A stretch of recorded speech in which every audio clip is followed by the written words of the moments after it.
రోజు RGV sir డెన్లో order delivery ఇచ్చాను. Day 51 1 lakh rupees earning challenge in Swiggy. Time morning 8:42 అవుతుంది. First order ఇన్స్టామార్ట్లో పడింది. Order pickup చేసుకుని delivery చేసేసాను.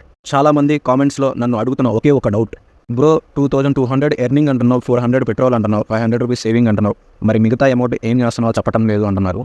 నేను ఆల్రెడీ డే 9లో చెప్పాను, బట్ ఇప్పుడు న్యూగా ఫాలో అవుతున్న వాళ్ళకి తెలియదు కాబట్టి మళ్ళీ చెప్తున్నా. ఆ మిగతా అమౌంట్ నా hostel rent, bike EMI, mobile EMI, food, bike service, mobile recharge, ఇంకా ఏమైనా చిన్న చిన్న నీడెస్కి యూస్ చేస్తారు. రోజు ఆర్జీవీ సార్ డెన్లో ఆర్డర్ డెలివరీ ఇచ్చాను. ఆర్డర్స్ ఇదివరకు లాగా అవ్వడం లేదు. 36 ఆర్డర్స్ అవ్వడానికి ఆల్మోస్ట్ 15 to 16 అవర్స్ పడుతుంది. అండ్ నైట్ 12 అయిన తర్వాత రెస్టారెంట్స్ మొత్తం క్లోజ్ చేసేస్తున్నారు. లాస్ట్ ఆర్డర్ కూడా ఇన్స్టామార్ట్లోనే పడింది. ఆర్డర్ పికప్ చేసుకుని డెలివరీ చేసేసాను. టైం నైట్ 1:26 అవుతుంది. ఈరోజు నా టోటల్ ఎర్నింగ్ 2150 రూపీస్. ఇందులో 400 రూపీస్ పెట్రోల్కి అయితే ఖర్చు అయ్యాయి. మిగతా 1750 రూపీస్లో 500 రూపీస్ నా సేవింగ్స్. నా 1 lakh రూపీస్ ఎర్నింగ్ ఛాలెంజ్లో నేను 35,500 రూపీస్ అయితే సేవ్ చేశాను. Bye bye.